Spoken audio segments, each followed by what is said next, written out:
Class 12 CBSE board exam में year 2023 में पूछे गए करंट इलेक्ट्रिसिटी के एक और क्वेश्चन के साथ मैं आपके सामने हूं।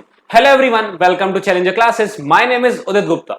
ये क्वेश्चन किरचॉफ्स लॉ पर बेस्ड है। क्वेश्चन में क्लियरली लिखा है कि आपको किरचॉफ्स लॉ का यूज करना है या किरचॉफ्स लॉ की मदद लेनी है। ठीक है, तो क्वेश्चन में क्या पूछा है आपसे, आपको एक सर्किट दिया है और उस सर्किट में आपको किरचॉफ्स लॉ यूज करके ये थ्री क्वेश्चंस के ये थ्री पार्ट्स जो है उसके आंसर आपको करने हैं।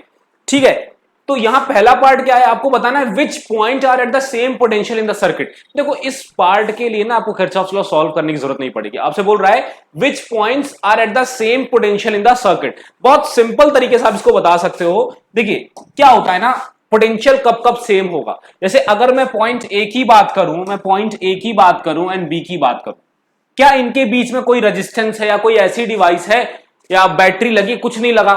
ठीक है, एक क्लीन वायर है। तो यानी कि यहां पर अगर ए पर जो वोल्टेज होगा वही वोल्टेज बी पर होगा। क्यों होगा? क्योंकि बीच में कोई ऐसी डिवाइस नहीं है या कोई ऐसा कुछ नहीं है जो या तो वोल्टेज बढ़ा दे या वोल्टेज घटा दे बी तक जाते जाते। नहीं, कुछ नहीं है। यहां पर जो वोल्टेज ए पर होगी वही वोल्टेज कहां होगी, बी पर होगी। सेम वोल्टेज होगी और वही वोल्टेज सी पर भी होगी। क्यों? क्योंकि बी और सी के बीच में भी कोई ऐसी डिवाइस नहीं लगी है जो बी पर प्रेजेंट वोल्टेज का यूज करे थोड़ा और फिर सी पर जाकर के वोल्टेज कम हो जाए, ऐसा कुछ नहीं है। तो यहां पर जब एक स्ट्रेट वायर होती है ना, दो पॉइंट्स के बीच में अगर बिल्कुल एक स्ट्रेट वायर है, कोई भी आपकी डिवाइस कोई भी रेजिस्टेंस नहीं लगाए, तो पोटेंशियल डिफरेंस दोनों पॉइंट का क्या होगा, सेम होगा। तो यहां पर पहले पार्ट का अगर मैं आंसर दूं तो पहले पार्ट में voltage at A is equals to voltage at B is equals to voltage at C. उसी तरीके से H और G के बीच में भी कोई डिवाइस, कोई रेजिस्टेंस या कोई बैटरी नहीं लगी है जो कि या तो वोल्टेज घटा दे H और G के बीच का या तो बढ़ा दे। तो H और G पर जो वोल्टेज होगा वही F पर भी होगा क्योंकि G और H का वोल्टेज बराबर है। तो voltage at H will be equal to voltage at G will be equal to voltage at F। और एक पॉइंट और आपको दिख रहा होगा D एंड E के बीच में भी बस एक स्ट्रेट वायर है, कोई डिवाइस नहीं लगी है। तो जो वोल्टेज D पर होगा वही वोल्टेज E पर होगा। ठीक है, तो यहां पर पहला पार्ट तो बिना किरचॉफ्स लॉ सॉल्व किए हमने कर दिया। ठीक है, कुछ नहीं करना इसमें, किरचॉफ्स लॉ कुछ नहीं लगाना। सेकंड पार्ट की तरफ बढ़ते हैं। What is the current through arm BG के थ्रू कितना करंट है। देखिए निकालने को ना हम बिना किरचॉफ्स लॉ के भी इस क्वेश्चन को कर सकते, लेकिन क्वेश्चन में क्या मेंशन है, किरचॉफ्स लॉ बड़े बड़े अक्षरों में मेंशन है, किरचॉफ्स लॉ यूज करना है। तो हम क्या करेंगे, पहले लूप बनाएंगे और लूप को सॉल्व करेंगे। चलिए करते हैं हम। देखिए मेरा आपको देखिए ये जो किरचॉफ्स रूल सॉल्व करने का तरीका है ना, ये एकदम एक पर्टिकुलर मेथड नहीं कि आपको यही यूज करके सॉल्व करना। अलग अलग टीचर आपको अलग अलग मेथड बताएंगे। मेरा जो मेथड है मैं उससे आपको सॉल्व करता हूं और ये बहुत इजी मेथड है, इसमें ज्यादा दिमाग लगाने की जरूरत नहीं है। ठीक है, चलिए तो ये फर्स्ट पार्ट का आंसर आपने लिख लिया होगा, मैं इसको इरेज कर रहा हूं। ठीक है, आप समझ भी गए होंगे कि किस किस पॉइंट्स के बीच का वोल्टेज सेम होता है। चलिए आगे बढ़ते हैं। ठीक है, अब देखिए यहां पर हम क्या करेंगे, हम ये लूप 1 कंसीडर करेंगे और मान लेंगे लूप 1 में करंट I1 फ्लो कर रहा है। हम इसको लूप 2 कंसीडर करेंगे। मैंने लूप क्लॉकवाइज मानी, मैंने जो लूप कंसीडर करी उसको क्लॉकवाइज कंसीडर किया है। इस लूप में जो करंट, मुझे बैटरी को देखना भी नहीं है, मुझे कोई कंपोनेंट नहीं देखना उस लूप का, मुझे बस ये याद रखना है कि मैंने लूप का डायरेक्शन क्या कंसीडर किया है। और मैंने जो लूप की डायरेक्शन कंसीडर करी है, मैंने मान लिया कि करंट भी उसी डायरेक्शन, मतलब लूप में जो करंट है वो भी ऐसे फ्लो कर रहा है, मतलब समझ रहे हो, लूप में जो I1 है वो भी ऐसे फ्लो कर रहा है, मैंने मान लिया। ठीक है, I1 ऐसे फ्लो कर रहा है। ठीक है, पूरे लूप में। ठीक है, I1 और लूप 2 में जो I2 फ्लो कर रहा है वो भी क्लॉकवाइज कर रहा है, मतलब I2 भी लूप के अकॉर्डिंग ऐसे फ्लो कर रहा है। ठीक, I2 कुछ नहीं करा, जो लूप की डायरेक्शन है वही मैंने करंट की डायरेक्शन मान ली। ठीक है, अब क्या करेंगे, अब हम लूप को सॉल्व करेंगे। हम किसको सॉल्व करेंगे, लूप 1 एंड लूप 2 को सॉल्व करेंगे। चलिए लूप 1 को सॉल्व करते हैं। लूप 1 को सॉल्व करते हैं, पहले लूप 1 को सॉल्व करते हैं।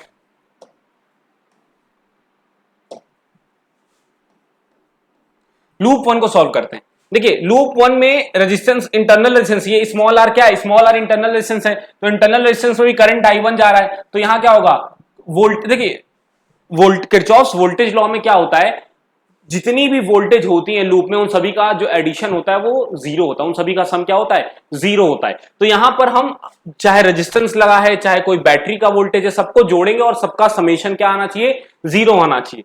ठीक है, तो यहां पर क्या होगा, इंटरनल रेजिस्टेंस 1 ओम का है, 1 into current I1, current into resistance voltage हो जाता है 1 इंटू I1। अब देखिए मैं क्या मानता हूं यहां पर, मैं बैटरी के लिए, देखिए हमारी जो लूप है, हमारा जो लूप है वो बैटरी के निगेटिव टर्मिनल पे एंटर कर रहा है। कहां एंटर कर रहा है, बैटरी के निगेटिव टर्मिनल पे। अगर आप ध्यान से देखिए तो हमारी लूप को अगर मैं पूरा यहां तक ले जाऊं तो लूप कहां एंटर कर रही है, बैटरी के निगेटिव में। तो जब हमारी लूप बैटरी के निगेटिव में एंटर करेगी तो मैं बैटरी की वोल्टेज को निगेटिव वोल्टेज कंसिडर करूंगा। क्या कंसिडर करूंगा, निगेटिव वोल्टेज कंसिडर करूंगा। अलग अलग लोग अलग अलग अपना जो है यूज करते हैं, एक मेथड यूज करते हैं। कोई लोग ये मानते हैं कि देखिए यहाँ लूप जो निकल रही है वो बैटरी के पॉजिटिव से निकल रही है तो मैं पॉजिटिव लूंगा, और बहुत लोग मानते हैं कि बैटरी के निगेटिव में लूप इंटर कर रही है। कुछ लोग जो लूप निकल रही है उसको कंसिडर करते हैं, कुछ लोग जो लूप इंटर कर रही है उसको कंसिडर करते हैं। तो मैं जो लूप इंटर कर रही हूँ किस टर्मिनल पे इंटर कर रही है मैं उसको कंसिडर करता हूं। ठीक है, तो यहां पर क्योंकि मेरी लूप बैटरी के निगेटिव टर्मिनल पे इंटर कर रही है तो मैं बैटरी की वोल्टेज निगेटिव लूंगा। आगे बढ़ते हैं, अब हम इस वाले आर्म में जब आते हैं तो इसमें इस लूप इस वाले आर्म में I1 तो इंटर कर रहा है R1 में, लेकिन I2 एग्जिट कर रहा है। I1 इंटर कर रहा है, I2 एग्जिट कर रहा है, तो करंट की डायरेक्शन अपोजिट है। तो मैं क्या लूंगा, मैं लूंगा यहां पर I1 माइनस I2। मैं कौन सा लूप लेके चल रहा हूं, उस लूप का करंट का डायरेक्शन में मानूंगा। मैं इस लूप को लेके चल रहा हूं तो इस लूप में I1 लूप के तरफ है और I2 लूप के अपोजिट है, हमारी लूप के अपोजिट है। लूप ऐसे आ रहा है, I2 ऐसे जा रही है, तो यहां पर जो आपका करंट होगा वो कितना होगा, क्योंकि I1 लूप के साथ है तो I1 पॉजिटिव होगा और I2 लूप के हमारे फर्स्ट लूप के अपोजिट है तो I2 नेगेटिव होगा। तो नेट करंट क्या होगा, I1 माइनस I2, जो कि किसमें फ्लो कर रहा है, R1 में। तो ये एक्सप्रेशन बन गया फर्स्ट लूप का। सॉल्व करते हैं, 1I1 यानी I1 माइनस 6 प्लस 10I1 minus 10I2 is equals to 0। ठीक है, अब देखिए कितना हो गया, 11I1 माइनस 10I2 माइनस 6 को अगर उधर भेजेंगे तो प्लस 6 हो जाएगा। ये पहली इक्वेशन हमारी बन गई। अब हम लूप 2 की तरफ बढ़ते हैं, लूप 2 की तरफ बढ़ते हैं। हमने लूप 2 ले लिया, देखिए पहली इक्वेशन बना लिया। अब हम लूप 2 की तरफ बढ़ेंगे। लूप 2 में ध्यान दीजिएगा, ये जो लूप है वो भी क्लॉकवाइज है। तो देखिए यहां पर R2 में करंट I2 इंटर कर रहा है तो कितना वोल्टेज होगा, तो करंट इंटू रेजिस्टेंस, जो वोल्टेज होगा R2 पर वो कितना होता है, करंट इंटू रेजिस्टेंस होगा। R3 में भी आपका जो करंट इंटर कर रहा है तो इसका भी वोल्टेज कितना होगा, करंट इंटू रेजिस्टेंस। I3 नहीं होगा, I2 होगा। ठीक है, करंट इंटू रेजिस्टेंस, करंट कितना है इसमें आ रहा है, I2 आ रहा है, और रेजिस्टेंस कितना है इसका 5 ओम। अब आते हैं R1 पर। देखिए R1 में क्या हो रहा है, अब इस लूप को देखेंगे, अब हम इस लूप को देखेंगे। ये लूप R1 में इंटर कर रहा है, तो ये लूप R1 में इंटर कर रहा है, और कौन सा करंट R1 में इंटर कर रहा है, सेकंड लूप के लिए I2 इंटर कर रहा है और I1 एग्जिट कर रहा है। I2 लूप के साथ चल रहा है और I2 लूप के अपोजिट। तो जब हम सेकंड लूप लेंगे तब हमारा I2 पॉजिटिव है, क्योंकि I2 लूप के साथ है और I1 लूप के अपोजिट। तो यहां पर हो जाएगा 10 I2 माइनस I1। I2 क्योंकि पॉजिटिव है, लूप के साथ है, और I1 निगेटिव क्योंकि लूप के अपोजिट है, 0। ऐसे लेते हैं। अब ये क्या हो जाएगा, 10 I2 plus 10 I2 minus 10 I1 is equals to 0। 10 I2 20 I2 is equals to 10 I1 को उधर भेज देंगे, प्लस 10 I1 हो जाएगा। अच्छा 20 2 टाइम्स गया, 1 टाइम्स गया, तो 2 I2 is equals to I1। तो एक रिलेशन मिला I1 और I2 का। पुट करते हैं इस इक्वेशन को, हम फर्स्ट इक्वेशन में पुट करते हैं। हम I1 की जगह 2 I2 रखते हैं, तो फर्स्ट इक्वेशन को यूज करते हैं हम, वहां पर I1 की जगह 2 I2 रखेंगे। अब क्या हो गया, ये 22 I2 minus 10 I2 is equals to 6, 12 I2 is equals to 6, I2 is equals to 6 upon 12 यानी 0.5 या 1/2 यानी 0.5। I2 करंट I2 कितना आ गया, 0.5 आ गया। अगर I2 0.5 है तो I2 की जगह मैं क्या रखूंगा, 0.5 रख दूंगा, तो मेरा I1 आ जाएगा। I1 कितना आ गया, 1 एम्पियर आ गया। I1 कितना आ गया, 1 एम्पियर आ गया। अब हमारा देखो लूप हमने सॉल्व कर लिया, I1 I2 निकाल लिया। हमसे पूछ क्या रहा है, अब हम पार्ट्स की तरफ बढ़ते हैं। हमारे पार्ट की तरफ जो भी है, हमने जो निकालना था हमने निकाल लिया। What is the current through arm BG, BG के थ्रू कितना करंट है। तो देखो BG में अगर हम मान लेते हैं I1 इंटर कर रहा है और I2 एग्जिट कर रहा है, तो कितना करंट होगा, करंट एंटरिंग और करंट एग्जिटिंग का क्या होता है नेट कितना करंट होगा, तो I1 माइनस I2 आप करोगे। आप I1 माइनस I2 करोगे बीजी के लिए, तो I1 माइनस I2 कितना होगा 1 माइनस 0.5, तो कितना आया 0.5 एम्पियर। मतलब इस आर्म का जो करंट है वो कितना है 0.5 एम्पियर, क्योंकि इस आर्म में जो करंट है वो I1 माइनस I2 है। क्योंकि अगर मैं मान लेता हूं कि आर्म में करंट ऐसे फ्लो कर रहा है, तो कौन सा करंट हमने आर्म में ऐसे फ्लो करते हुए माना था I1 माना था, और I2 क्या था अपोजिट जा रहा था। तो जो करंट ऐसे फ्लो कर रहा है वो I1 है, तो मैंने क्या किया I1 में से I2 को क्या कर दिया माइनस कर दिया, तो इस आर्म का नेट करंट कितना आ गया 0.5 एम्पियर आ गया बीजी का। अच्छा, find the potential difference across the resistance R3।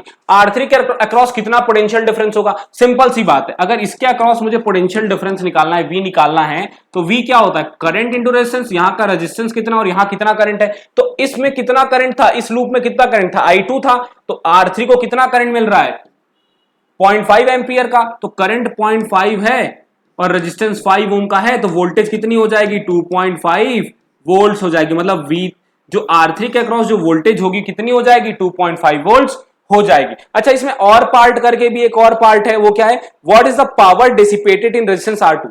R2 में कितनी पावर डिसिपेट हो रही है, मतलब जो वोल्टेज जो मिल रही है उस वोल्टेज से यहां पर कितनी पावर यूज हो रही है। तो कैसे निकालेंगे, पावर का फॉर्मूला क्या होता है VI होता है, पावर का फॉर्मूला VI होता है ना, P is equals to VI होता है।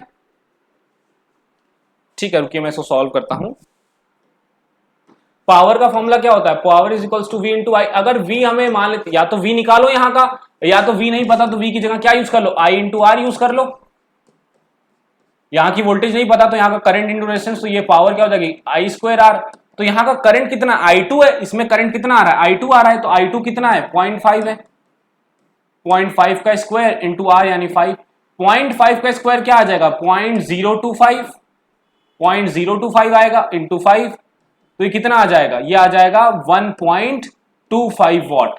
पावर कितनी यहां कंज्यूम हो रही है, डेसिपेट हो रही है 1.25 वॉट पावर जो है यहां पर कंज्यूम हो रही है। आपने लूप सॉल्व किया, करंट्स को निकाल लिया, सारा पार्ट बहुत इजीली हो गया। तो इस तरीके से इस क्वेश्चन को हम अटेम्प्ट करेंगे। आई होप आपको ये एक्सप्लेनेशन समझ में आया होगा। ठीक है, हमारे चैनल को क्या करिए सब्सक्राइब करिए, वीडियोस को लाइक करिए और हमें फॉलो करते रहिए। मैं उम्मीद करता हूं आप इस वीडियो पर मुझे एटलीस्ट 200 लाइक्स देंगे। आपकी लाइक्स मेरे लिए रिवॉर्ड का काम करती है। और एक चीज और है, आप कमेंट नहीं करते हैं वीडियोस पर, ठीक है, कमेंट भी करिए, जो भी दिक्कत है, अगर एक्सप्लेनेशन अच्छी लगी तो वो भी बताइए, जो कमियां हैं वो भी बताइए, हम उसको ठीक करने की कोशिश करेंगे। तो वीडियो को लाइक करिए और कमेंट जरूर करिए, तब हमें पता चलेगा ना कितने बच्चे सीरियसली हमारा वीडियो देख रहे हैं और हमें फॉलो कर रहे हैं। Thank you.